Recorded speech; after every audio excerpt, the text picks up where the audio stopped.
drinking. Hold on. And eating? What are you eating? No, crushing a water bottle. Okay. Why are you crushing a water bottle? Does it make you feel powerful? No, it takes up less room in the garbage. Huh? Shouldn't you be recycling that? We don't recycle in Mayfield Heights. But you can recycle it manually just by putting more water in it. No, you're not supposed to do that. Why not? I read online something that you're not supposed to reuse water bottles. Well, not like indefinitely. You got some time before it gets moldy and slimy. Well, I got a Monster drink now, so I'm finished with that. Now I'm going to drink this. So. Oh, well, there you go. Okay. Welcome to the Video Game Show, episode 202. Hi, I'm Ivan, and there's a Phil here, I think. Present. And there might be a Chad. Also present. And a Keith en route. Hopefully, he had to rebuild his computer, so he's reinstalling software. Yeah, if I have the Windows for him, why is he? I don't know. Okay. I don't want to know. I don't know that he realizes, because he's not going to be able to upgrade from XP to 7, so he's going to have to do this all over again. Yeah, well, that's because 7's awesome. Yes. Well, it is, but getting to it's hard. Yeah. Yeah. This week on the GamerCast Network. How do we know when we're being marketed to or not? It's all about viral marketing on Achievement Junkie episode 111. Naughty Bear, Alan Wake, Tales of Vesperia, The Shield, and lots of Crackdown 2 on Post Game Report episode 108. Podtacular episode 230 features an interview with Damien Lacedamian from This Spartan Life. Discover the community that brings you all these great podcasts and more at GamerCastNetwork.com. Anywho, first topic, Ivan. Well, I don't know that we should even bother. Why not? Well, we could talk about it, but so the one thing that I'd sent was the Blizzard Real ID forum things requiring you to have your real name posted for every thread that you post on, but they revoked that. Oh, they revoked it. Okay, so... Oh, they have revoked it. Yes, they revoked it. They will never say this, but part of the reason, I'm sure, is the people who work at Blizzard, when they post in the forums, their text is blue so that you can differentiate between regular people and Blizzard employees. So they call them, quote, blue posts. One of the blue posts said, "It's really not that bad. Look, here, I'll post my real name," and it's whatever it was, Bob Smith. And within an hour or two, people had posted Google Maps to his house and his family's house and his cell phone numbers and his email addresses, and just to kind of prove the point that requiring you to post under your real first and last name is a bad idea when you're on the internet, because the internet's all about anonymity, and you lose that, obviously, when you have to use your real name. Blizzard had originally decided that in order to cut down on troll posts and people abusing forums and other people, that they were going to require your real first and last name, so that, it was more of a community thing, more like Facebook. You don't really get the trolling kind of thing on Facebook because you're typically using your real information. So that's kind of what they were going for. And the internet, the Blizzard community just exploded with all kinds of "this is a bad idea" stuff. The one thread that had posted the information originally had, I forget how many hundreds of replies to it, just saying, "Please don't do this. This is just stupid." And it took several days, maybe a week, and they finally just said, "Yeah, we won't do it." So, kind of an anti-news post, but interesting nonetheless, if it actually went through. Yeah, I can't see that ever being a good thing if they know your name in a game. The point of Facebook is so that you can keep in touch or get in touch with people.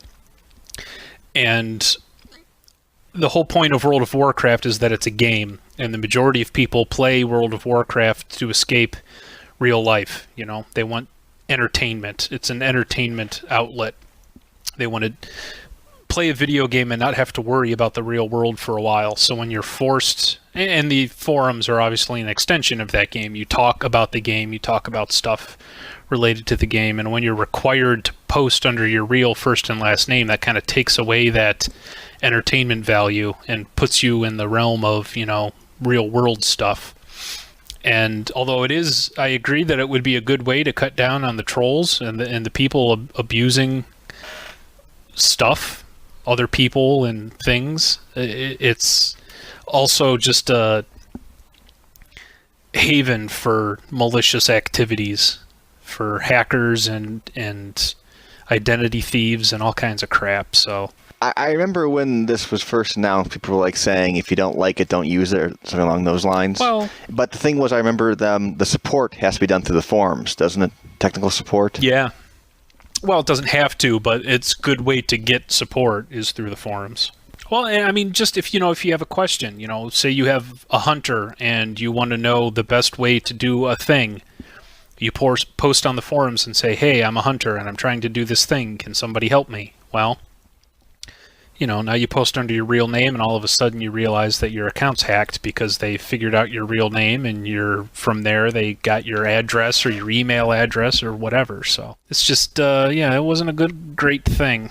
So now they revoked it. Was that a couple days ago they did this? Because I haven't heard of this yet. Today's Sunday. It was late last week. It was during the business week. So it was Thursday or Friday maybe that they posted it. Yeah.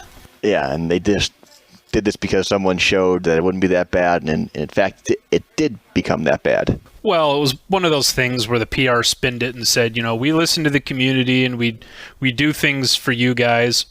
We were going to do this to try and make it a better place, but based on the feedback given, we've decided that you guys don't really want this feature, so we're not going to implement it. But, bottom line, fine print said, you guys proved us wrong by somebody actually posting the real name and you getting way more information than we had thought, which is kind of naive on their part. I mean, in this day and age, you post any kind of solid information about somebody, and there's somebody out there who's going to get way more information than you want them to have based on that one thing. So why they thought that doing this was a good thing. And this wasn't just for Warcraft. This was across all their games. This is all the Blizzard forums. Yeah, StarCraft launches. StarCraft 2 comes out like this week, maybe next week. Soon, end of July. Their official StarCraft 2 forums were going to be the first one to start it. They were going to open it up for those forums, and then when Cataclysm comes out for World of Warcraft, they were going to switch the World of Warcraft forums. So yeah, it was going to be eventually for all of their games. I'm assuming when Diablo 3 comes out, they would have done that for the Diablo forums as well. So yeah, all of their forums were going to eventually be switched over to this new method, but it sounds like they're not going to do it now. I guess it's not a news story now, but it was a news story, so we had to cover it, sort of, as we cover things. Do we cover things? Sometimes. Okay. Are we covering anything else today? I found out a bit of information today, which was surprising to me. I was having internet problems. Well, it was really weird, so no one's really going to care about this. Phil might. I was grouped with somebody, and we were doing I was helping him do some quests, and we went to one in World of Warcraft. But the interesting thing is we were questing, I was fine, didn't have any connection problems or anything. We went to this one specific zone, and all of a sudden I kept locking up and losing network connections. And it was like affecting my network because I went to my laptop and tried to go to like google.com and it would just sit there and spin. And I thought it was like a Time Warner issue or something. And so I told the guy, I'm like, you know what? If this keeps happening, I'm just going to quit because I don't want to deal with this. And he's like, well, I'm done questing here, so I'm going to go back to this other place. And I said, okay. So we went back to this other place, and when we went there, my network connections were fine. So it was really weird. But anyway, the point is I was on my laptop, and I wanted to try and get to a website, but I wanted to try a website that I thought maybe that I knew wasn't cached. So, Google and, GCN and those other websites I had visited recently. So I went to my bookmarks and picked one that I knew I hadn't been to in a very long time. So I picked Reflexive.com. And I don't know if you guys were familiar. Reflexive Arcade was kind of a pre-Steam kind of thing. It was a web-based place where you could go and download casual games. I know Bob was a big fan of Reflexive. And I clicked on Reflexive and it brought it up and it said, as of June 30th, 2010, we are no longer selling games on Reflexive.com. So, wow, no kidding. So the news there is that apparently Reflexive has gone under. I don't know if there was no other information. I poked around their website for a couple minutes and there wasn't any news on it. It just that one banner thing. They don't sell games anymore. So I don't know if they weren't making any money or if like Steam and PopCap and those other places where you could download casual games, kind of ran them out of business and they just weren't making any money or what. It was weird, though, because it wasn't like they had some games that you couldn't get anywhere else, but they also sold, big titled games. Like all the PopCap games you could download through Reflexive. Because I remember you could get like Bookworm and stuff through there. I'm just scanning real quick. I'm looking for news stories, seeing if anybody is talking about it. Reflexive Entertainment shuts down activation servers. No longer selling games. Here we go. Looks like they've been shutting down services for a while, though. Like in March, they turned off their affiliate program, so they've been shutting down slowly. Yeah, and like I said, it's been a very long time since I've even been there. It may be, close to a year since I've been at their website. But it was unfortunate because that was actually a good place to go for casual Mac games, which is why I had it in my bookmarks on my laptop because it was back a year or so ago. It was hard to find games for the Mac. PopCap had a couple, but otherwise it was kind of difficult to find stuff to play on the Mac. That's why I had it on there. So here we go. I found something a little more better here. March 31st is when they shut down.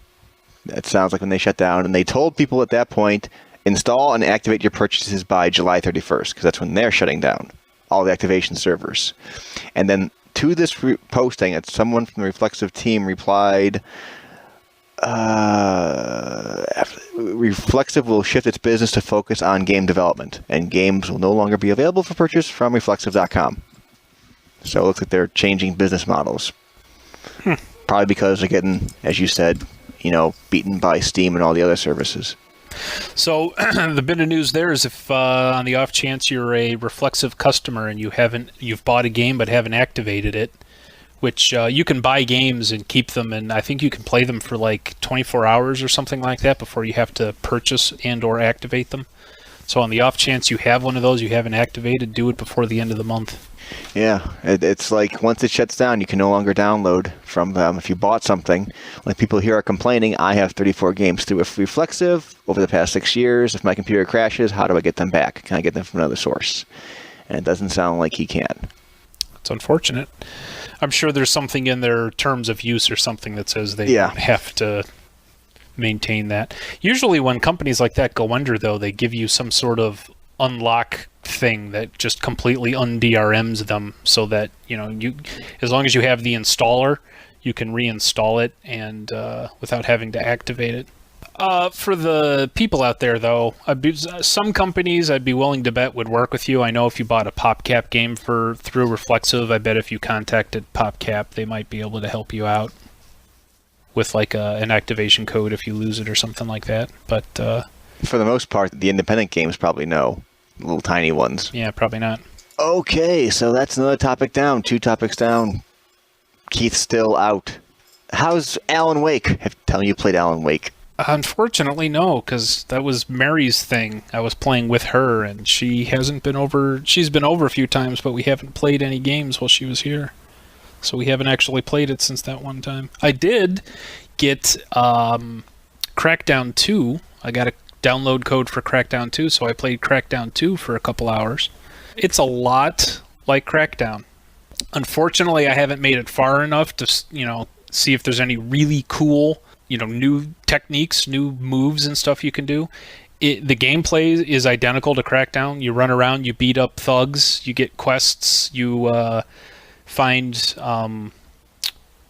agency hubs where once you liberate them from the bad guys, they become a hub so that you can teleport to them if you die, or you can go back there and you can pick up new weapons or replenish your ammo. There's still cars. You still have the 4 skills. You've got driving, jumping, punching, and shooting are kind of your 4 skills, and the more you do those things, the more you level them up. They still have the agility orbs, so the little green things that are just floating around on top of buildings and stuff, and the better you get at your agility or your jumping and running, the easier they are to get, and you can get the ones that are higher up. The more you get, the better your agility gets. You played the first Crackdown. I know you played the first Crackdown for a while. I did. Was there any major issues that you noticed or while playing, any gameplay problems you had? No gameplay problems other than it was infinitely more fun with at least one other person. And in some cases, things that you struggled actually accomplishing, like if there was a boss or something like that you were having a hard time with, you have a friend come in and help you. I know Bob and I played a lot together. It just made things so much more fun and so much more easier. This is the exact same way I've noticed. I got to one point where I had to defend a agency beacon or something like that, and it was in this kind of underground parking garage or something. And there's this beacon just sitting in the middle of this parking garage, and you walk up to it, and it's kind of like horde mode in name your favorite first-person shooter game. Just these waves and waves of these zombie-type undead weird things just keep coming at you. And you get overwhelmed very quickly, and it becomes very difficult. So having more than one person would help infinitely in that case. But you probably have no one to play with, right? I have not played multiplayer in Crackdown 2 yet. I think it just came out this past week, if I'm not mistaken. I got the download code the week before that and downloaded it, installed it, but I don't think I played it until... and by this week, I mean this past week. Since today's technically the start of the week, this past week, I didn't play until Sunday night or maybe Monday. Or maybe even after, maybe it was Wednesday. I don't remember. Tuesday, maybe. But yeah, I have not played multiplayer yet. Does it look the same as Crackdown, or is it more realistic? 'Cause I remember Crackdown was kind of cartoony. It doesn't look like they spent a lot of time on graphical updates. It looks about the same. It looks a little more... So before it was more like cel-shaded cartoony. Now it looks a little... I guess you could say it looks more realistic. They kind of took a bit away from the cartoony. It's a little less cartoony than it was before, but it's not super duper high quality. You know what I mean? It's not pushing the Xbox graphics engine or graphics card. When I played it, it reminded me a lot of like Halo and Halo 3 graphic type of animation. Yeah, I think they took the approach that there's a lot going on. There's a lot of stuff. There's almost no draw distance, so you can see when you get high enough, you can see the entire city all the way out. At times, there's so many enemies on the screen that I think if they moved the graphics up too much, you would get a lot of lag. So I think they kind of sacrificed graphics a little bit for that. It doesn't look bad. It doesn't look like an early first or second year Xbox 360 game. The graphics are decent, but they're not phenomenal. But the thing with Crackdown was always that it was never amazing at anything really other than fun. So most people thought that Crackdown originally was just a vehicle for the Halo beta, which it was, but as people played it, while they were waiting for Halo to come out, they realized that it was actually a decent game. It was a lot of fun, and they kept that theme at least. The game is still a lot of fun. It's fun to play. It's fun to jump around and punch stuff and go flying off buildings. And I haven't really done much of anything else. Played a bunch of iPhone games. Angry Birds, by the way, is a lot of fun if you have an iPhone. I highly recommend. I think it's out for Android, or it will be coming out for Android if you're an anti-iPhone person. The premise of the game is you control a slingshot and you hurl different birds with different abilities at different structures, and the point is to kill the pigs. So you got these little pig ball things, because they really don't have arms or legs. They're really just a disembodied head. And there's anywhere from 2 to 10 pigs on the level, and your goal is to kill all of the pigs, either by hitting them with birds or blowing them up with different things on the level, or knocking over structures which land on them, which kill them. But for as simple as it is, it shouldn't be as fun as it is, as simple as it is. But it is a hell of a lot of fun, and they're one of those game developers that you could tell put a lot of time and money and took a chance on this iPhone game, and it was actually pretty cool. So they've actually done a lot of downloadable content, free downloadable content. They've added a bunch of levels and stuff like that. So it's been out for a while. I think maybe 6 months or more. I know it's been out for a little while. I just kind of recently discovered it. It's been on #1 on the iTunes store for I don't know how long, forever. But it was one of those things where I was looking for a new game to play, and I kept hearing about it, and I've heard a couple people talk about it, and I thought, well, I'll give it a try. And it actually turned out to be a decent purchase for 99 cents. It's a lot of fun. Yeah, the only iPhone game I've been playing is one I bought called Optia. I don't know how old it is. What? Is that the Super Mario Brothers clone? No. This is Amino. There's a game called Amino, which is kind of like a Super Mario Brothers clone. I'm sorry, that's what I thought it was. So Optia is all, you have a laser that's shooting laser beams, and you have to hit targets, but you have all kinds of mirrors to put in the way to you can't move the cannon. The cannon's in one position fixed on this hex grid kind of thing, and there's a target somewhere else on the hex grid, or maybe more than one target, and you have to have the laser beam bounce off of mirrors that you place to hit into the target. So you have to hit the target, is what you're saying, and the Yes. target and the cannon don't move, so you have to manipulate the mirrors to manipulate the beam to hit the target. It's all about reflections and splitting. Yeah, there's different types of mirrors. There's one-way mirrors where the beam can go through and you can bounce it back and bounce off in another direction. There are beam splitters that you can split the laser into two beams if you have like two targets to hit. It's lots of levels, and I think they add more. I don't know if you pay for them or not. There's tons of ones on it by default, and I think they might have downloadable ones. I don't have to check on that. But it's a fun little game. It does cost money. It's $2 when I bought it. So, but I think it's worth it because I like those kind of puzzle games. And they do have a light version, so I'll go ahead and download that and give it a whirl. Yeah, that's the one I played. That's the one I started with. It's a light version. It's kind of fun. I'm being entertained for $2 worth, I think. So Cool. Let me ask you a quick question before we wind up harping on iPhone stuff again. Have you found that you are now more willing to pay a couple bucks for a game if you really like it? You know, because there was a time when, the Chris Palladino mentality, which was if it costs more than $1, you don't go anywhere near it, just because it's not worth it, and also because there's a very good chance it'll come down in price at some point. yeah, I'm very picky with the games I buy. I mean, I will not spend over $3. And for $3, it has to be a really good game. Like, I think I actually regret one purchase I did because I remember the Oregon Trail was on sale for $3. And I bought that. And I don't like it. And I think normally it's like 5 or 6. It's really high. And it was on sale one day for 3 or 3 or 2, and I bought it, and it's just not worth it for me. But I will spend, up to $3. Beyond that, it has, I've been thinking about what's the Tactics one when it comes out. I might get that, the Final Fantasy Tactics. Final Fantasy Tactics. Because I'm sure that's going to probably be either 5 or 10. It'll probably be 10, yeah. And I know Square Enix has an iPhone-only game on there. I can't remember what it's called. It's a role-playing game. It's not Final Fantasy. It's something like that, but it's only for the iPhone. The Square of the Phoenix. Oh, hey. There you go, Keith. Hey, what's up? I don't have a recorder thing. I set the alarm and laid down for a nap, and the alarm never went off. Okay, we're going to have to rely on the Skype track, and the Skype track might not be acting too good. So if Keith has a crackle in his voice, blame the Skype track. Yeah. Better than not having Keith. Yeah. But the only thing is we're kind of nearly done here, Keith. I figured as much. So Sorry.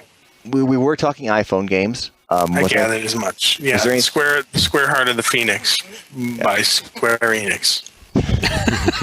Speaking of Chris Palladino and going off on game buying sprees, you know how he kept sending messages about Steam and the crazy sales that they've been having over the last few weeks?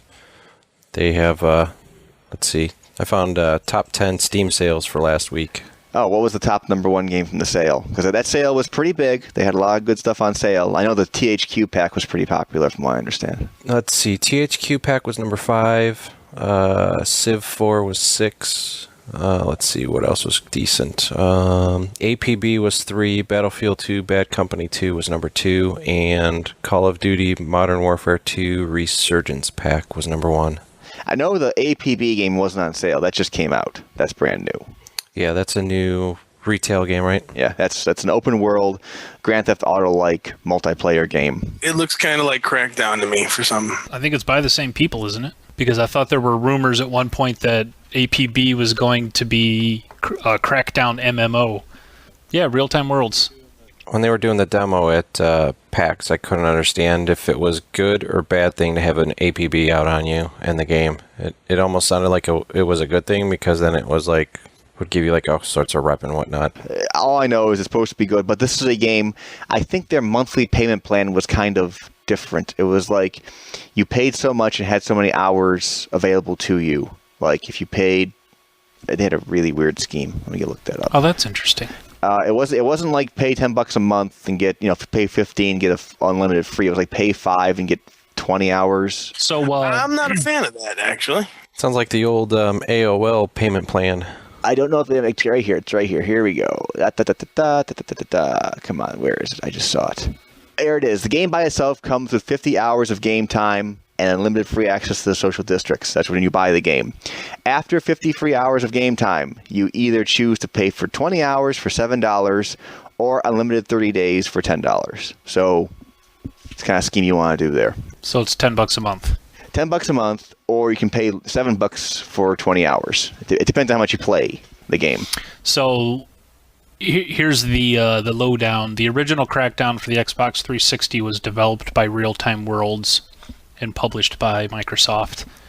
And since the whole Halo thing was included, it was essentially a Microsoft-owned IP, I believe, intellectual property, because Crackdown 2 was developed by somebody called Ruffian Games. So I think that's why Crackdown 2 looks a little different from the original Crackdown, but they still have the same gameplay and everything because it's owned by Microsoft, and why APB kind of looks like a Crackdown MMO because it was developed by the same company that did the original Crackdown. Yeah.